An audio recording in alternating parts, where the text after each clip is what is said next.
Hello, ನೀವೇನಾದರೂ ತುಂಬ deep ಯೋಚನೆ ಮಾಡ್ತಿದ್ದೀರಾ, ಅಥವಾ ನಿಮಗೆ ಬೇಜಾರು ಅನ್ನಿಸ್ತಿದೆಯಾ, ಅಥವಾ ಮುಂದೇನು ಅನ್ನೋದ್ರ ಬಗ್ಗೆ ಕನ್ಫ್ಯೂಷನ್ ಇದೆಯಾ?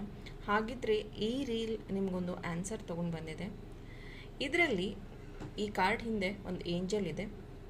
2 ನಿಮಿಷ ವಿಡಿಯೋನ ಬೇಕಾದ್ರೆ ಪಾಸ್ ಮಾಡಿ ಅಥವಾ ಮೆಡಿಟೇಟ್ ಮಾಡಿ ಗೆಸ್ ಮಾಡಿ ಯಾವ ಏಂಜಲ್ ಕಲರ್ ಇದೆ ಆ್ಯಂಡ್ ಯಾವ ಏಂಜಲ್ ಯಾವ ಕ್ರಿಸ್ಟಲ್ ಇದೆ ಅಂತ. ಸೊ ಕ್ರಿಸ್ಟಲ್ ಕಲರ್ ಗೊತ್ತಿಲ್ಲ ಅಂದರೂ ಅಟ್ಲೀಸ್ಟ್ ಏಂಜಲ್ ಕಲರ್ನ ನೆನಪಿಸ್ಕೊಳ್ಳಿ. ನಿಮ್ಮ ಇಂಟ್ಯೂಷನ್ ಪ್ರಕಾರ ಯಾವ ಕಲರ್ ಏಂಜಲ್ ಈ ಕಾರ್ಡ್ ಹಿಂದಗಡೆ ಇರುವಂಥದ್ದು. ಹಾಗಿದ್ರೆ ನಿಮ್ಮ ಇಂಟ್ಯೂಷನ್ ಕರೆಕ್ಟಾ ನೋಡೋಣ. Open light. So beautiful angel ನಿಮಗೆ ಯಾವ ಮೆಸೇಜ್ ಕೊಡ್ತಿದ್ದಾರೆ? Happy family. So no need to worry, ನಿಮಗೂ ನಿಮ್ಮ ಫ್ಯಾಮಿಲಿಗೂ ಏಂಜಲ್ ಪ್ರೊಟೆಕ್ಷನ್ ಕೊಡ್ತಿದ್ದಾರೆ. Be safe, always